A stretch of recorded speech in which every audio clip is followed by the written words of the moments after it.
এই ছেলেটা যেহেতু আমাকে ভালোবাসে, সে নিশ্চয়ই আমার প্রতি কেয়ারিং হবে, সে আমার জন্য গিফট কিনবে, সে আমাকে ঘুরতে নিয়ে যাবে, সে আমাকে সিনেমা দেখতে নিয়ে যাবে, সে আমার পছন্দের লিপস্টিক, পছন্দের কালারগুলো বুঝবে, তো আমার বার্থডে মনে রাখবে। এত কিছু ছেলেরা মাথায় রাখে না, ছেলেদের মাথায় থাকে বর্তমানে কী কাজটা করতে হবে, শুধু সেটাই। অনেক মেয়েরাই এই জিনিসটা জানে না, যার কারণে তাদের কাছে মনে হয় যে আমি মনে ভুল জায়গায় আমার বিয়ে হয়ে গেছে এবং এইটাখান থেকে আমার বের হয়ে আসতে হবে, আমার this is wrong place for me and why God choose this husband for me, এই হাজব্যান্ডটা আমাকে কেন দেওয়া হলো। সে এটার জন্য হচ্ছে সারাটা জীবন হচ্ছে তার প্যারেন্টসকে, তার আত্মীয় স্বজনকে, ইভেন আল্লাহকে বা সৃষ্টিকর্তাকে সে দায়ী করে যে আমাকে ভুল জায়গায় পাঠানো হয়েছে। আসসালামু আলাইকুম। আমরা কাজ করছিলাম হচ্ছে ফ্যামিলি রিলেশনশিপের একটি বিষয় নিয়ে, সেটা হচ্ছে ছেলে এবং মেয়েদের মধ্যে বা পরিবারে আমাদের বিভিন্ন ধরনের প্রবলেমগুলো কেন হয়। বিশদ ভাগে আমরা ভাগ করেছি, ছোট ছোট ভাগে। আমরা প্রথম পর্বে আলোচনা করেছি হচ্ছে যে এনার্জি নিয়ে, অর্থাৎ ফেমিনিন এনার্জি এবং মেসকুলিন এনার্জি আমাদের ভিতরে কাজ করে, এটার মধ্যে ইমব্যালেন্স কাজ করে, যার কারণে হচ্ছে ফ্যামিলি রিলেশনশিপে প্রবলেম হয়। তারপরে আমরা দ্বিতীয় পর্বে বলেছি যে আমাদের এটার আরেকটা বড় কারণ হচ্ছে ইন্টারনাল বিলিফ সিস্টেম, অর্থাৎ ছোটোবেলা থেকে আমাদের যে বিলিফ সিস্টেম তৈরি হয়, ছেলেদের এবং মেয়েদের দুই ধরনের বিলিফ সিস্টেমের কারণে এটা দ্বন্দ্ব তৈরি হয়, এবং এটাও বিশদ আকারে আমরা আলোচনা করেছি। যারা আগের দুইটি পর্ব দেখেননি, তৃতীয় পর্বে প্রথম আপনারা দেখছেন, তাদেরকে রিকোয়েস্ট করব যে আপনারা আমাদের চ্যানেলে গিয়ে আপনারা হচ্ছে প্রিভিয়াস যে দুটো ভিডিও আছে ওগুলো দেখবেন, কারণ প্রত্যেকটা বিষয় কিন্তু আমাদের সচেতনতার দরকার আছে, কোনোগুলোই আপনি বাদ দিতে পারবেন না, এখানে বাদ দেওয়ার মতো কোনো বিষয় আমি আলোচনা করছি না। So today is the third part. আজকে আমরা কথা বলবো হচ্ছে যে root cause of misunderstanding and doubt, সন্দেহ এবং ভুল বোঝাবুঝির যে রুট কজগুলো সেগুলো কি। তো অনেকগুলো কারণ আছে। প্রথম আমি বলছি যে ভ্যালুজ, আমাদের ভ্যালু বা মূল্যবোধ দুই ধরনের হয়ে থাকে, প্রত্যেকটা মানুষের হচ্ছে মূল্যবোধ আলাদা আলাদা হয়, কিন্তু ছেলেদের মূল্যবোধ একরকম হয়, মেয়েদের মূল্যবোধ একরকম হয়, একই সোসাইটির লোকজনের মূল্যবোধ একরকম হয়, অন্য সোসাইটির মূল্যবোধ আলাদা রকম হয়, এবং প্রত্যেকটা মানুষের মূল্যবোধের মধ্যে ডিফারেন্স আছে। কিন্তু একইবারে যে 100% সবারটা ম্যাচ করে যাবে বিষয়টা তা না, আবার সবার যে একবারে অনেক বেশি ডিফারেন্স হয়ে যাবে তাও না, কিন্তু মূল্যবোধ আলাদা হয়। এখন কোশ্চেন হচ্ছে যে কজগুলো কি কি, যেগুলো আমরা আজকে আলোচনা করব। সেটা হচ্ছে যে ফ্যামিলি একটা স্ট্রং বন্ডিংয়ের জন্য আমাদের সন্দেহ তৈরি হয় আমাদের ফ্যামিলির ভিতরে, সেটা কেন হয় সেটা আমরা জানবো, এবং ভুল বোঝাবুঝি তৈরি হয় সেগুলো কেন হয় সেগুলো আমরা আজকে জানবো। প্রথম হচ্ছে ইমোশনাল ফিল্টারিং, মানে আমি একটা কথা বলছি কিন্তু আমার যে পার্টনার সে কথাটা বুঝছে অন্যভাবে। কারণ কি? কারণ হচ্ছে ফিল্টারিং। আপনি যখন বাইরে যান, প্রচণ্ড রোদের মধ্যে আপনি যখন কালো সানগ্লাস পরেন, তখন দেখবেন যে আপনার চোখটা অনেক আরাম পাচ্ছে এবং অনেক ওয়ার্ম লাগতেছে, এবং আপনি অনেক প্রচণ্ড রোদের মধ্যে আপনি হাঁটছেন, যাচ্ছেন, কোনো অসুবিধা হচ্ছে না। কিন্তু যেই লোকটার ব্ল্যাক মানে কি বলে চশমা পরেনি, তার কিন্তু এরকম লাগবে না, তার অনেক কষ্ট হবে, তার চোখ খুলতে কষ্ট হবে, তার সামনের দিকে মুভ করতে সমস্যা হবে, because of the light filtering. আপনি যখন আপনার রঙিন চশমা দিয়ে কোনো জিনিস দেখবেন, তখন এই জিনিসটা রঙিন মনে হবে। এখন আসেন যে রঙিন জিনিসটা কি, ফিল্টারিংগুলো কি। আমরা যে আগের পর্বে আলোচনা করেছি যে বিলিফ সিস্টেম, এই বিলিফ সিস্টেম বেসিক্যালি হচ্ছে আমাদের চোখে বা আমাদের যে 5 সেন্স আছে, এই 5 সেন্সের উপরে কিছু লেয়ার দেয়া আছে, যেই লেয়ারগুলো দিয়ে আমাদের মানে ইনফরমেশনগুলো ফিল্টারিং হওয়ার পরে আমাদের ব্রেনে যায়। এখন সেটা আমরা চোখ দিয়ে দেখি, আমরা জিভা দিয়ে নেই, আমরা যেভাবেই নেই, what ever the thing is, এটা মেইন ব্রেনে যখন প্রিজার্ভ হবে বা এটা যখন ক্যালকুলেশন হবে, যখন ইভ্যালুয়েশন হবে, এটা ইভ্যালুয়েশন হবে প্রিভিয়াস হিস্ট্রি থেকে, অর্থাৎ আমার সামনে যে প্রিভিয়াস যে ঘটনাগুলো এর আগে ঘটেছে সেগুলোর উপরে ফিল্টারিং হয়ে আমরা হচ্ছে বর্তমানটাকে জাজ করি। তো ইমোশনাল ফিল্টারিং কী জিনিস? ইমোশনাল ফিল্টারিং হচ্ছে ওই জিনিসটা, অর্থাৎ আমার ভিতরে যে ইমোশন আছে, আমার ভিতরে যে এই বিষয়টা নিয়ে যে কালার করা আছে, সেইটার উপরে বেস করে আমরা হচ্ছে ফিল্টারিং করি। এখন ওই যে ফিল্টার আলাদা আলাদা, আপনি এক সমাজে বড় হয়েছেন, আপনার ওয়াইফ আরেক সমাজে বড় হয়েছে, তার ফিল্টার একরকম, তার কালার আরেক রকম, আপনার কালার একরকম। এর মানে প্রত্যেকটা ঘটনা আপনি একভাবে দেখেন, উনি আরেকভাবে দেখে। লেটস সে আপনাদের বাসায় একজন গেস্ট আসছে, আপনি বলতেছেন যে গেস্টটাকে একটু ভালো করে খাওয়া দাওয়া করালে মনে হয় আপনার জন্য ভালো হবে, আপনার ফিউচারের জন্য ভালো হবে। আপনার ওয়াইফ হয়তো ভাবতেছে যে অযথাই এই লোকটাকে কী জন্য বাসায় নিয়ে আসছে, এই সময়টা তো দরকার ছিল না। এই যে আন্ডারস্ট্যান্ডিং অফ দ্য সিচুয়েশনস দুইজনের দুরকম হতে পারে, এইটা হয় হচ্ছে আমাদের একটা বড় কারণ হচ্ছে ইমোশনাল ফিল্টারিংয়ের কারণে। আমি একটা ছোট্ট উদাহরণ দিয়ে বললাম, এরকম হাজারো হাজারো কেস আছে যেটা হচ্ছে দুই ধরনের মতবাদ আসবে। আচ্ছা, আমি আরও আলোচনা করছি, তখন বুঝতে পারবেন। যেমন মিসম্যাচ কমিউনিকেশন, মেয়েরা সাধারণত ইমোশনালি সব কিছু চিন্তা করে, ছেলেরা সব কিছু লজিক্যালি চিন্তা করে। যার কারণে যখন কোনো ছেলে কোনো কাজ করে তখন সে ওইটার উপরে কী লজিক আছে তার উপরে ভিত্তি করে সে ততটুকু কাজ করে, এবং কাজের উপর ভিত্তি করে সে কিন্তু পরিশ্রমটা করে, এক্সট্রা কোনো কাজ সে করে না।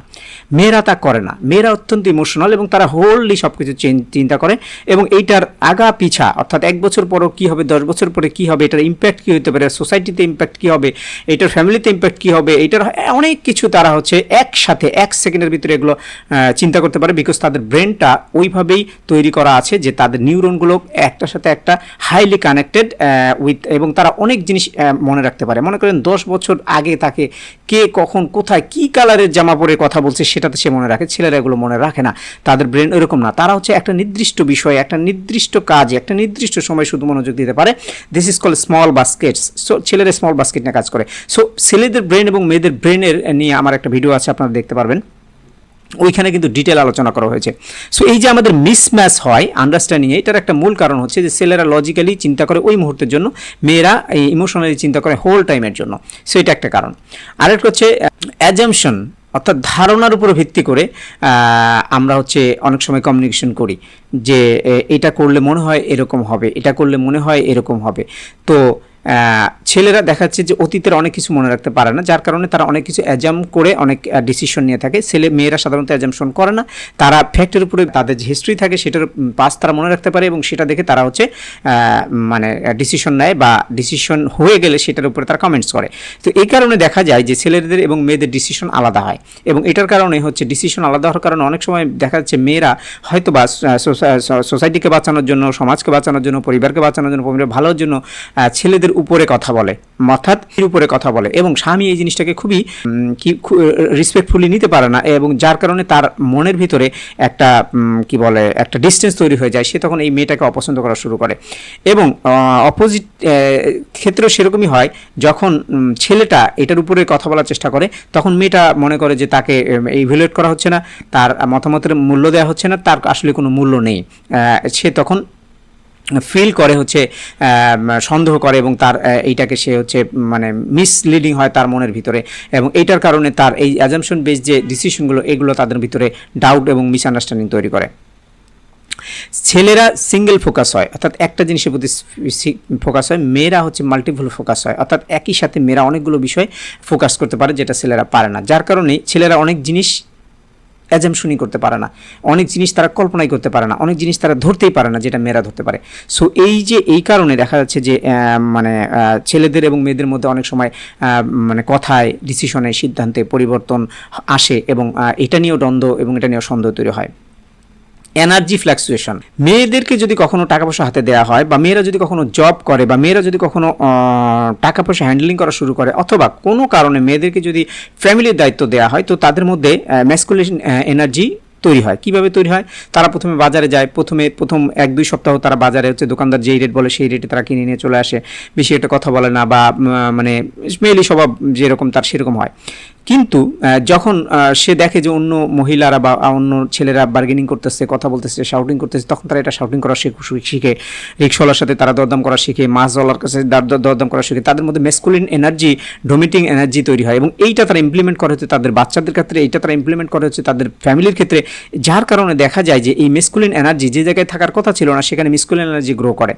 তো একটা পরিবারে 2 ধরনের ম্যাসকুলিন এনার্জি থাকতে পারে না, যার কারণে দ্বন্দ্ব তৈরি হয়। একটা ফ্যামিলিতে ম্যাসকুলিন এনার্জি একজনের থাকবে হায়ার, একজনের থাকবে ভেরি লোয়ার, যেটা শুধুমাত্র তার হেলথ প্রোটেকশনের জন্য। একটা মেয়ের হেলথ প্রোটেকশনের জন্য যতটুকু ম্যাসকুলিন এনার্জি থাকা দরকার ততটুকু তার ভিতরে থাকে, কিন্তু অতিরিক্ত যখনই হয়ে যায় তখনই হচ্ছে ছেলেদের সাথে তাদের দ্বন্দ্ব তৈরি হয়। এইটা নিয়ে আমরা গত পর্বে আলোচনা করেছি, ম্যাসকুলিন এবং ফ্যামিলিন এনার্জি। আরেকটা হয় মেয়েদের ক্ষেত্রে হচ্ছে সুইচ প্যাটার্ন হয়, মেয়েদের মুড চেঞ্জ হয়ে যায় পিরিয়ডের কারণে, তাদের হচ্ছে হরমোনের কারণে মেয়েদের মুড চেঞ্জ হয়ে যায়। এটার কারণে হচ্ছে মেয়েদের অনেক সময় বিনা কারণে মন খারাপ থাকে, বিনা কারণে তাদের মেজাজ চিড়চিড়ে হয়ে থাকে, তাদের মেজাজ খারাপ থাকে, অনেক জিনিস তাদের ভালো লাগে না। কিন্তু ছেলেদের এরকম হয় না, ছেলেদের হরমোনাল ইমব্যালেন্স দ্রুত হয় না, ছেলেদের ইমব্যালেন্স হয় খুবই স্লো, এবং এটা বোঝা যায় না, এবং এটাতে তেমন কোনো ইফেক্টও পড়ে না। থিঙ্কিং প্যাটার্ন বা তাদের হচ্ছে এনার্জি ফ্ল্যাকচুয়েট করতেছে, তাদের মুড সুইং হচ্ছে, এইটা কখনো ছেলেরা ডিটেক্ট করতে পারে না। যার কারণে তারা হচ্ছে প্রত্যেকটা সিচুয়েশনে তার কাছে একই রকম কমিউনিকেশন এক্সপেক্ট করে, যেটা হচ্ছে সম্ভব তার পক্ষে ডেলিভারি করা সম্ভব হয় না। সো তখন তাদের মধ্যে এনার্জি ফ্লাকচুয়েশনের কারণে তাদের মধ্যে দ্বন্দ্ব তৈরি হয় না। সো আমরা দুটো নিয়ে আলোচনা করেছি। আজকে আমরা কথা বললাম ইমোশনাল ফিল্টারিং কারণে, আমরা কথা বললাম অ্যাজাম্পশনস আমরা কীভাবে করি সেটার কারণে আমাদের মিসম্যাচ হয় কমিউনিকেশনের ক্ষেত্রে, যেটা হচ্ছে লজিক্যাল এবং ইমোশনাল থিঙ্কিংয়ের কারণে, সিঙ্গেল ফোকাস এবং মাল্টিপল ফোকাসের কারণে আমাদের হয়। আরেকটা বললাম আমরা এনার্জি বা মুড সুইংয়ের কারণে। আরেকটা হচ্ছে ক্লারিফাইং। অনেক সময় হচ্ছে ছেলেরা কোনো কিছু ক্লারিফাই করে না দিলে তারা করতে পারে না, তাদেরকে যেহেতু তারা সিঙ্গেল ফোকাস তাদেরকে ডিটেল বলে দিতে হয়। অনেক সময় মেয়েরা মনে করি বাজারে গেলেই মনে সব কিছু নিয়ে আসবে, নো, ছেলেরা সব কিছু আনে না, তাদের হ্যাবিটও থাকে না। খুব কম ছেলে আছে যারা হচ্ছে গুছায় কাজ করে, ম্যাক্সিমাম ছেলেই হচ্ছে অগোছালো। তারা বাজারে গিয়ে যে কাজটা করতে বলা হয়েছে শুধু সেটাই সে করতে পারে, এক্সট্রা কোনো কিছু সে অ্যাড করে না বা তার মাথায় কাজ করে না।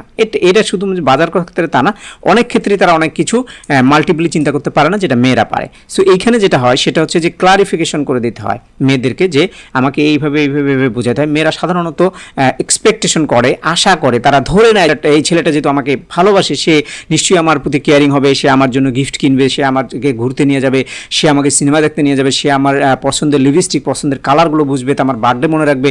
এত কিছু ছেলেরা মাথায় রাখে না, ছেলেদের মাথায় থাকে বর্তমানে কী কাজটা করতে হবে, শুধু সেটাই। অনেক মেয়েরাই এই জিনিসটা জানে না, যার কারণে তাদের কাছে মনে হয় যে আমি মনে ভুল জায়গায় আমার বিয়ে হয়ে গেছে এবং এইটাখান থেকে আমার বের হয়ে আসতে হবে, আমার this is wrong place for me and why God choose this husband for me, এই হাজব্যান্ডটা আমাকে কেন দেওয়া হলো। সে এটার জন্য হচ্ছে সারাটা জীবন হচ্ছে তার প্যারেন্টসকে, তার আত্মীয় স্বজনকে, ইভেন আল্লাহকে বা সৃষ্টিকর্তাকে সে দায়ী করে যে আমাকে ভুল জায়গায় পাঠানো হয়েছে। আসলে তাকে ভুল জায়গায় পাঠানো হয়নি, সৃষ্টিকর্তার কোনো ডিসিশন ভুল না, প্রত্যেকটা ডিসিশন সঠিক। এগুলো নিয়ে আমরা অন্য এপিসোডগুলোতে আমরা আলোচনা করব।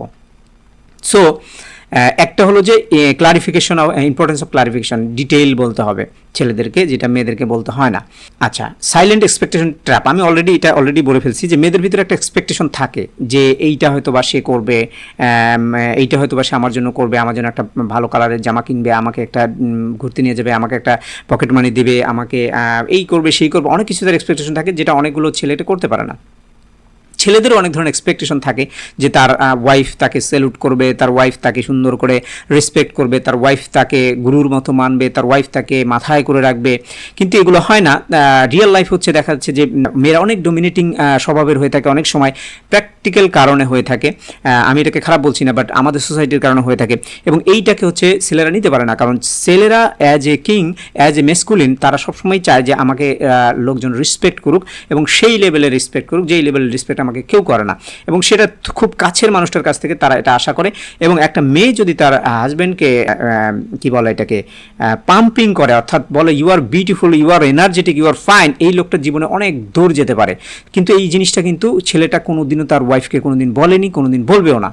বাট এটা যদি কোনো মেয়ে জানে এবং সে যদি সেইভাবে কাজ করে, তাহলে এই পুরুষটাকে আটকে রাখা খুব টাফ হয়ে যাবে এবং দিয়ে অনেক কিছু অ্যাচিভ করা সম্ভব হবে। সো এই যে সাইলেন্ট এক্সপেকটেশন আমাদের ভিতরে আসে এবং থাকে, এই জিনিসগুলো আমরা ক্লারিফাই করি না, আমরা জানিও না।